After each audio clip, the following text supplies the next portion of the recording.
passar à apresentação seguinte, que nos vai apresentar o arquivo histórico da Igreja Lusitana, a mestre Alexandra Vidal e o mestre António Manuel Silva.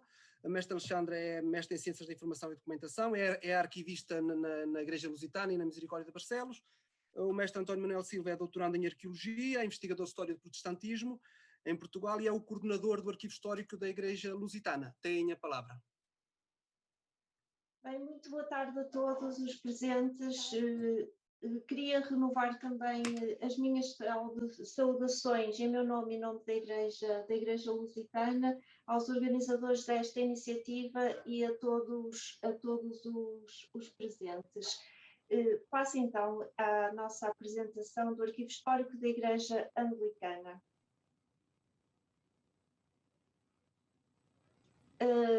Para quem não sabe, portanto, a nossa Igreja Lusitana, a Católica, Apostólica e Evangélica, faz parte da Comunhão Anglicana, foi fundada em 1880, no contexto dos movimentos de reforma e diversificação religiosa em Portugal, e também, ao longo da sua história, a Igreja Lusitana também desenvolveu uma intensa atividade educativa, cultural e assistencial que fazem com que o nosso arquivo seja efetivamente muito rico, apesar de não ter uma grande dimensão.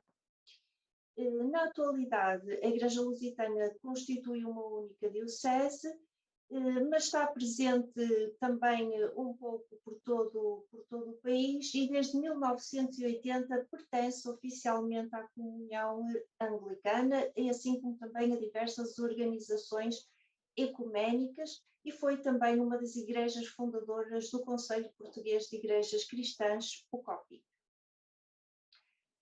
Como acabei de dizer, efetivamente, dada a sua atividade, o arquivo histórico da Igreja Lusitana tem documentação variada, desde a que é produzida pelos órgãos do sínodo, paróquias, escolas, assim como também alguns arquivos pessoais de personalidades ligadas à instituição, apresentando-se em diferentes graus de conservação também, que é uma das nossas grandes preocupações, dispersa também por vários arquivos das diferentes paróquias que nós estamos a tentar, desde 2015, concentrar na Diocese, em Vila Nova de Gaia, e também a par da documentação arquivística.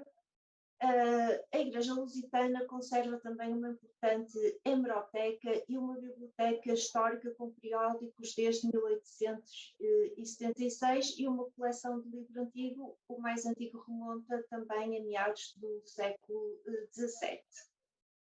Portanto, como podemos ver, não é um arquivo muito grande, não tem grandes dimensões, mas temos uma grande variedade e é esse também um dos grandes dos grandes desafios que nós temos também no seu tratamento.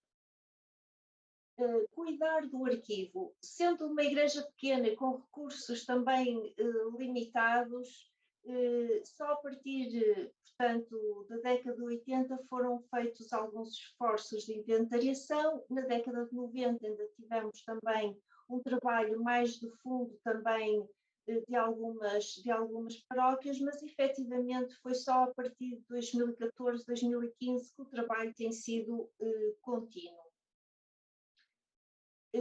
Por outro lado, um dos desafios também gostaríamos de partilhar com todos os presentes foi também um desafio técnico. Por um lado, a necessidade de aproximação detalhada à orgânica da instituição, eu falo por mim e partilho com todos vocês, que foi o grande desafio de perceber a orgânica desta instituição religiosa anglicana. Por outro lado, a transferência dos acervos de diversas paróquias com todos os cuidados necessários e inerentes, e também gostaria de frisar a dificuldade que tivemos no início em relação à utilização da terminologia, do vocabulário religioso, e depois também a nossa procura incessante relativa a arquivos religiosos, sejam de que confissão for. Por outro lado, tivemos também um desafio, que foi o desafio tecnológico, que está na ordem do dia, que é o desafio digital, ou seja, como difundir o nosso arquivo, e optamos também por uma plataforma open source, o Atom, que com certeza conhecem, e neste caso temos um gráfico que estamos agora em atualização, com a evolução do número de itens descritos, não é? Porque o Atom permite-nos a recolha dessa informação e que nós temos vindo a alimentar à medida que vamos fazendo o tratamento arquivístico dos nossos acervos. Por outro lado, e como também já referi, a diversidade informacional que temos, uma correspondência diversa, as escolas dominicais, por exemplo, as ligas juvenis, todas elas com as suas especificidades arquivísticas, e também o facto da digitalização, que temos que associar a digitalização à respectiva descrição para a melhor difundir. Aqui temos também uma visão genérica também do nosso arquivo que podem visitar e aquilo que irão encontrar na nossa plataforma. Por outro lado, gostaria de frisar também, e já que estamos todos em conjunto também a criar a rede, nós estabelecemos em 2016 um protocolo de colaboração com a Câmara Municipal de Vila Nova de Gaia, nomeadamente com o arquivo municipal, na digitalização de alguns dos nossos jornais históricos, como a Igreja Lusitana, o Bom Pastor e a Reforma, que são jornais que extravasam a esfera religiosa, mas que também têm uma grande importância para a comunidade, porque tratam também de outros assuntos da época relativos ao município de Vila Nova de Gaia, e também foi a partir deste protocolo que também conseguimos difundir por outros públicos e tentar demonstrar que um arquivo religioso pode ir também além da própria da religião, não é? E pode chegar também ao cidadão comum de outra forma. Por exemplo, tantas pessoas que frequentaram as escolas primárias da Igreja Lusitana e que nunca pertenceram à Igreja. Isto é apenas um pequeno exemplo.